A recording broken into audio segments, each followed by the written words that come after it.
you continue your research on the various types of law. And if we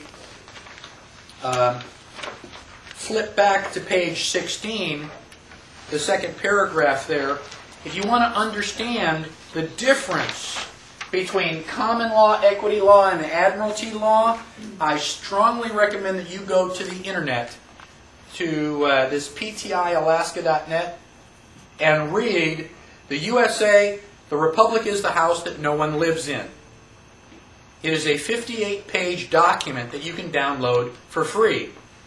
Don't give me, oh man, 58 pages? Oh, that's a lot. Okay, don't read it and let your liberties go down the toilet. Liberty is not going to be easy. Reading a 58-page document is the least of your worries. And it is at the very least that you can do to protect your liberty. And that will give you a very, very clear understanding of the different forms of law and how much of this derives from Roman civil law, where you have no rights.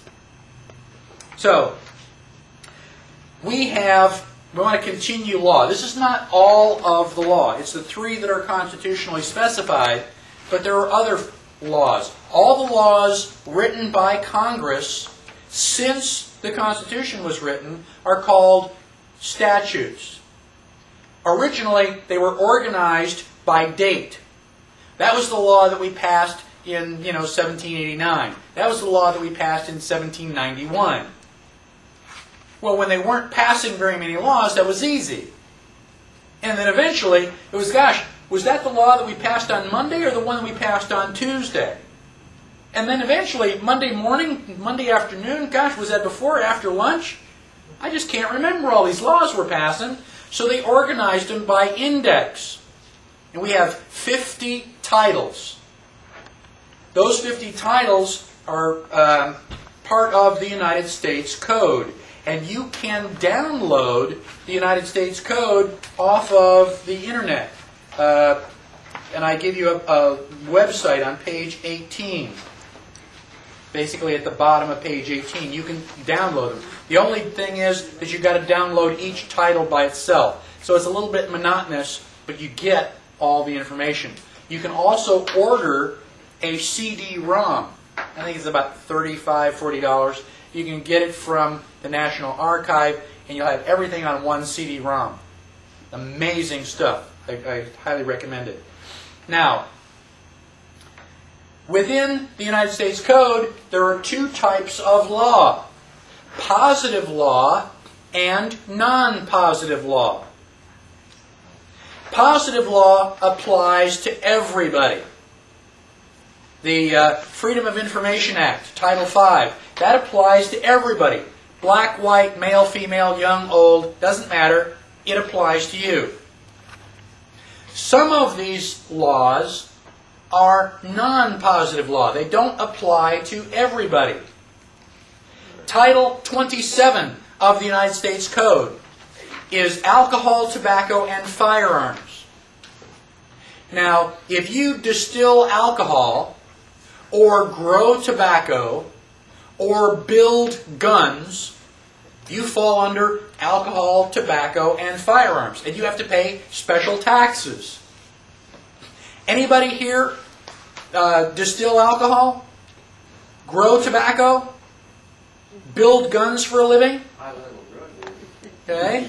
Well, if you don't do any of those things, then Title 27 does not apply to you. And it is non-positive law.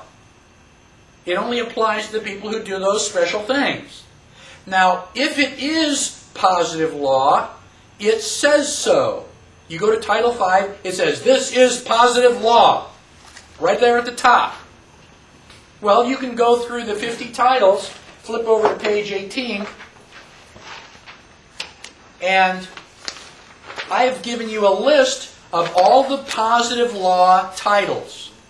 These are the laws that you apply to you and absolutely must be followed. Okay? And out of the 50 possible titles, only 22 have been enacted into positive law. Can you find Title 27? Alcohol, tobacco, and firearms? No, because it's not positive law. Please find Title 26, Internal Revenue. 23, 28. 26 should fall right in between there someplace. Title 26 is not positive law. It does not apply to everyone. And your question is, who does it apply to? And it's a perfectly valid question. Okay, one that we are going to be asking the IRS here very, very soon. But basically, the people who are liable for income tax are non-resident aliens, foreign corporations, and United States citizens living and working in a foreign country. So if that doesn't describe who you are, then you are not liable to the Title 26 tax code. Which is a shock and a surprise to many people, although not in this group.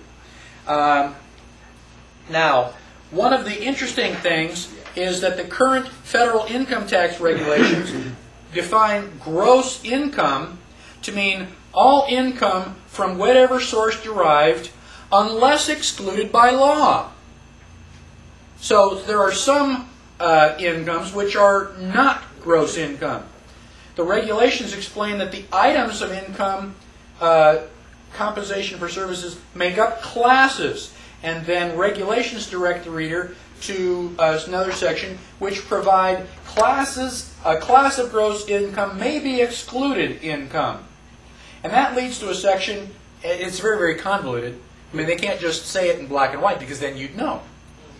They've got to go jump from here to there and make it really complicated. But eventually, you find out that this leads to a section where the types of income that are not considered to be exempt, eliminated, or excluded are listed. And the list only includes income from certain types of international and foreign commerce. How many people here are doing international or foreign commerce? I didn't think so. So, what you can do, for those of you who are interested in this, you can go to page 52 of the handout.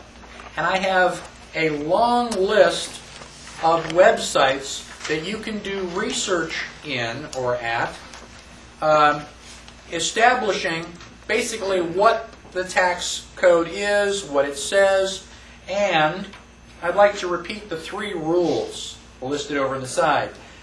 Principled American who decides to exercise his or her rights in the face of government should be careful to pay attention to 3 rules. Rule number 1, protect your property.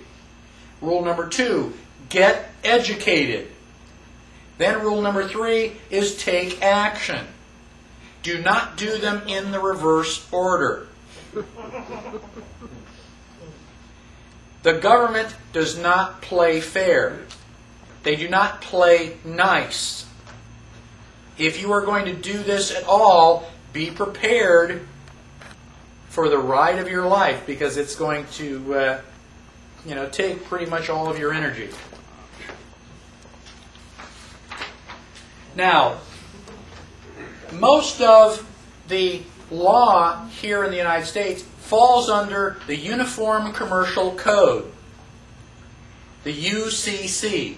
Now, uniform means the same, or, basically everything is alike.